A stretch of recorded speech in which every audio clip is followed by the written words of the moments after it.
Bills fans, the NFL Draft is less than 3 weeks away, and on today's show, I got some rumors for you, as ESPN is talking about the Buffalo Bills potentially trading down out of the first round. Also has some guys that they could end up selecting at 26, as a couple of draft analysts gave their predictions and expectations as far as where Buffalo is going to go in this NFL Draft. Before we dive into it, let's just go over what the Bills need in this draft as far as where they still need talent on this roster. Linebacker wasn't really addressed in free agency, so obviously going to need a player you could envision starting eventually on this Buffalo Bills team drafted somewhere in 2026. Wide receiver was addressed with DJ Moore, but they're going to need more help in that room. I believe there's more talent needed at wide receiver for Buffalo. Edge rusher is going to be key too. In Jim Leonhard's new scheme, they don't have a ton of super bendy, quick edge rushers that fit what Jim Leonhard wants to do. Cornerback, I think you still need a little bit more depth there because I think there's unknowns with Max Harrison here after an injury-riddled rookie season. And then the interior of the defensive line, not much additions there, really only just losses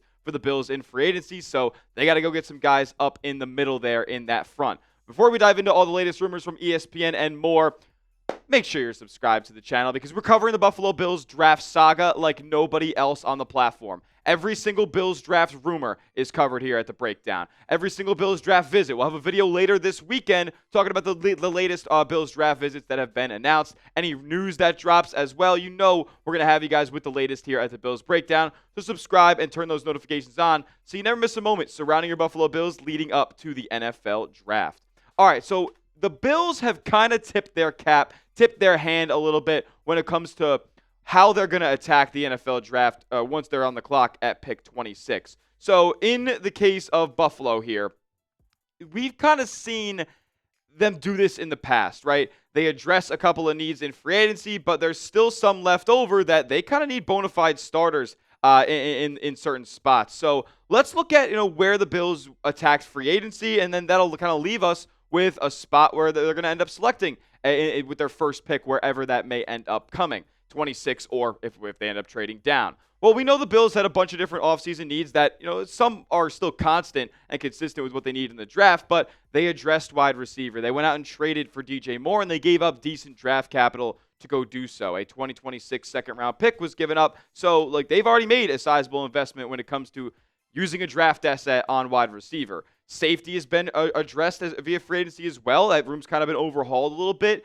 They got C.J. Gardner-Johnson brought in, and the Bills have talked about how they love, and Joe Brady says, bringing that guy in, bringing that attitude into this locker room, big winning teams need that. Geno Stone was brought in for some more help over the top, too. At the edge rusher spot, you brought in Bradley Chubb, but I'd say there's more depth needed in that room, too. And then in the interior of the offensive line, after you lose David Edwards, they bring in Austin Corbett and Lloyd Cushenberry. Corbett has already been essentially established as a competitor for the starting left guard spot when it's all said and done. But, like I said, wide receiver and edge rushers still need a good bit of depth added to those rooms. I wouldn't mind if the Buffalo Bills went wide out or edge rusher at 26, or even if they traded up like they've been rumored to do for an edge rusher. But at the end of the day, if you're going to talk about the Bills drafting for need, and obviously having a player very high up on their big board in terms of best player available, but they're going to have to draft for need at some point this year, like all teams do.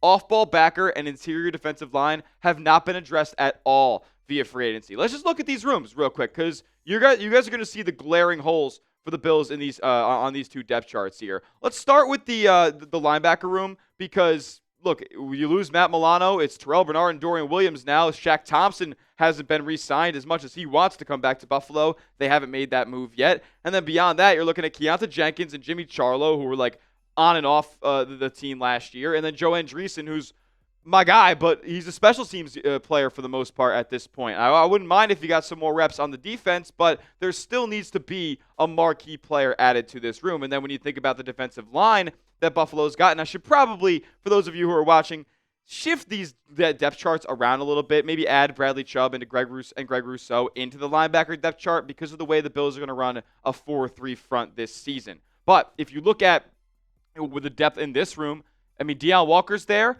The Bills haven't seen enough or really much out of TJ Sanders or Landon Jackson for that matter. Ed Oliver was hurt a bunch last year. They seriously need more depth in the middle of this defensive line. So maybe that's the avenue they end up going down. once they're on the clock at 26. So I'm down for it, but there were also rumors, we know, about the Bills trading up in the NFL draft for an edge rusher. Now, who would that be? Because a lot of these guys, like the Arvell Reeses, the David Baileys, the Ruben Bays, they're going to go in the top 10. Do the Bills really have the assets needed to go all the way up into the top 10 without giving up a 2027 high-priority draft pick? And teams have been very hesitant to do that with the talent that's going to be in next year's draft. So I don't anticipate this going down. I think it's more likely the Bills stand pat and pick a linebacker or a defensive lineman. They could still go with an edge rusher too. But they also have a very big history of predictability when it comes to the NFL draft. Like, this has happened in the past for the Bills before. Like, when you think about 2024, when they lose Stephon Diggs and they go out and draft Keon Coleman thereafter. What about 2022 when they're going into the offseason, they're going into the NFL draft with Dane Jackson as their CB2, and Brandon Beane goes out and says, yeah, we're fine with that. Next thing you know, they draft Kaiir Elam, trade up for Kaiir Elam in that first round. Eventually also draft Christian Bedford to make up for it too in the 6th, which is awesome, but man, what a miss there that was with Elam. He ended up just signing with the Kansas City Chiefs. What a world that we live in where they lose Trent McDuffie and replace him with Kaiir Elam. And then in 2021, you have Mario Addison and Jerry Hughes both leave. They're getting older, and then you don't really have many replacements on that D-line. Well, they draft Greg Rousseau. So this is an avenue I could easily see the Bills going down. At the same time, though, I wouldn't be mad if they went at, a flashier position like a wide receiver. Like, I'm cool with it, but it's not the most pressing need. If Casey Concepcion's on the board there at 26, you know what? I'm cool with them taking him. But at the end of the day, it's not what the Bills need the most at this point. They were one of the worst teams in the NFL at defending the run. It was 31st in rushing yards for the opponent, DVOA or whatever it was. Mina Kimes had a stat on that. But we all know the Bills' run defense has been absolutely atrocious over the last half decade. So they need somebody who can help patch that just hole in the team and this roster up a little bit there. So in my opinion, it's got to be interior defensive line, edge, or linebacker here. Something that's going to help this Bills defense and this new front that Jim Leonhard is trying to foster here. So with that being said, I got to ask you guys a question before we move on the program today. What do you guys think is the biggest Bills draft need? Is it defensive line, D tackle, nose, big run stuffer there in the middle? If it is, type DL down in the comment section. If it's linebacker, you think that room needs a bona fide starter in there, type LB. And if it's edge rusher, you want more flashiness, you want more bend, you want more quickness around the edge for Jim Leonhard, type edge down below. Let me know what your guys' thoughts are at this current time with the draft 3 weeks away. Well, as far as the Bills draft needs go, 2 ESPN analysts went out there and addressed them and gave out 2 players who they believe the Bills would be very well off going and selecting if they stand pat and pick at 26. These players being picked by Mina Kimes and Field Yates over ESPN. And the players they selected were Caden McDonald and Cassius Howell, 2 players who you saw in the thumbnail of today's video, and 2 players who we've talked about a decent amount on the channel before. Caden McDonald, defensive tackle at Ohio State. He was one of the more underrated players in all of college football last year. And then Cassius Howell, the SEC Defensive Player of the Year, edge rusher at Texas A&M. Both these guys are ballers, and I wouldn't be mad if they selected either one of them. Let's talk about Caden McDonald first because, like I said, I think interior defensive line is a bit more of a pressing need than edge rusher is, and Caden McDonald would fix a lot of what the Buffalo Bills have had going wrong over the past few seasons. I mean, yeah, he had 3 sacks last year, but it's not going to be a pass rushing DT that we're looking at here with McDonald. He is a stout run stuffer, over 300 pounds. He's a big boy, and he didn't let a lot get past him in those A and B gaps last year at Ohio State. I'd be all over bringing this guy to town, but at the same time, the reason that he's going later in the first round is because he really doesn't provide much of a pass rush ability. As far as all of the defensive tackles that were available or that are going to be available in the first round or that are projected to get drafted in the early going of this draft, Caden McDonald has by far the lowest pass rush win rate per PFF. It's only like 4%, when other guys are, around 10, or some of the better ones are at 15. Like, he really is not going to be a guy who's sacking the quarterback a whole heck of a lot, but he's going to plug up the middle there, and not a lot's going to get past him. I would be down for some Caden McDonald at 26. I'd also be down for Cassius Howell too, though. I mean, anytime you can pick up the SEC Defensive Player of the Year, I'm not going to be mad at that. And he had 11.5 sacks and 41 pressures. Like, this guy does get to the quarterback. The knock on Cassius Howell, and the reason that he might be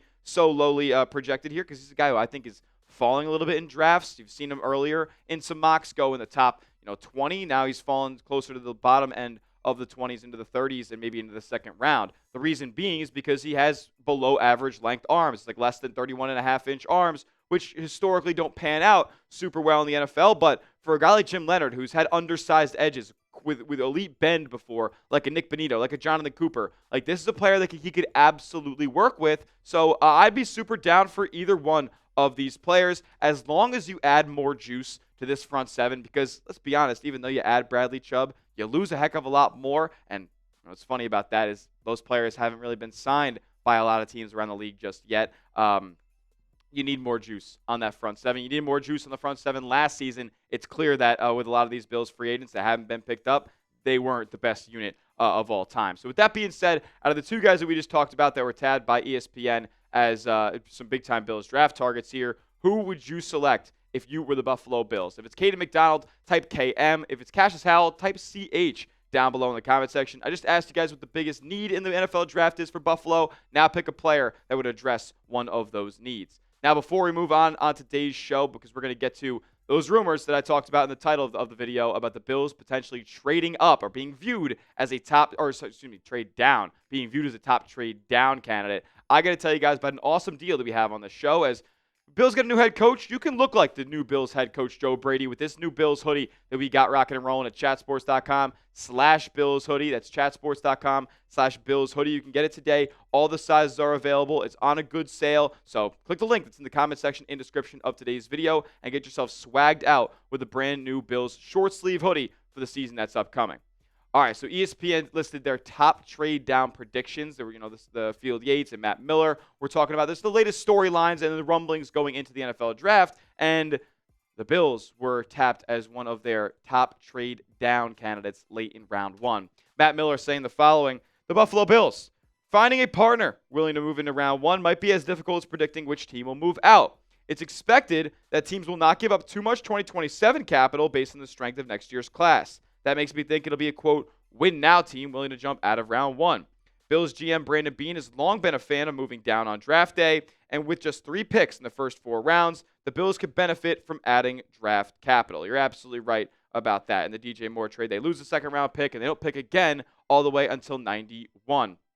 You could perhaps, if you were to trade down, by the way, for Buffalo, and you're thinking about those 2 prospects that we talked about earlier, you could still potentially grab one of Caden McDonald or Cassius Howell if you were to move into the low 30s or something like that, or into 27, 28, 29, 30, 31, 32 in the first round, or in the early second round. One of those names I anticipate will be available if the Bills were to slightly move down the NFL draft, maybe pick up an additional round 3 pick or something like that. The Bills not having a pick in round 2 makes this a lot more likely. Like, we know this. They traded it away to get DJ Moore, but clearly there's still more talent needed on this Bills roster, especially the defensive side of the ball. So they could easily go the route of trading down here. And this is another thing that we've seen happen with a pretty high frequency since Brandon Beane has taken over as general manager of the Bills. And you date it all the way back to 2017, where the Bills traded down mightily, traded down incredibly with the Kansas City Chiefs, where they select Patrick Mahomes. And the Bills ended up getting Trey White, which is good and fun, but the Chiefs got Patrick Mahomes.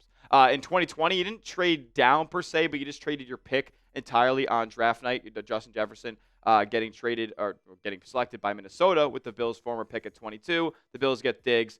Probably both worked out for both teams in that scenario there. And then 2024, when they trade down twice in the first round and then out of the first round, 28th pick becomes Xavier Worthy, 32nd pick becomes Xavier Legette, and the Bills pick Keon Coleman there at 33. So there is recent precedent for this to go down. I wouldn't be surprised, but kind of like Matt Miller said, I don't know how many teams are trying to trade into round 1 this year with the talent that's kind of on the board. It feels like a lot of players who are going to be picked from 15 all the way to 35 kind of fall in the same bucket for a lot of these teams. And speaking of trading in the NFL draft, I don't even want to talk about the trades up for Buffalo. Like, the best one by far is Dalton Kincaid, and it's oftentimes Brandon Beane just does this, moving up 1 or 2 slots in that late first round. More often than not, it has not worked out. He does it in the second round sometimes too, and it happened in 2025. And the one that ended up working out in 2025 was Deion Walker. They traded up in the 4th round. But whenever Brandon Beane trades up in the early first 2 rounds of the NFL draft, things don't go very well when it's all said and done for Buffalo. So with that being said, as we wrap up today's show, I got to ask you guys one more question before we round out. Should the Bills trade down from pick 26? Let me know what your thoughts are down in the comments section. Why for yes and for no? Simple question, and we'll get out of here in just a moment. Make sure you are give me a follow over on Twitter at Tyler J. Smith.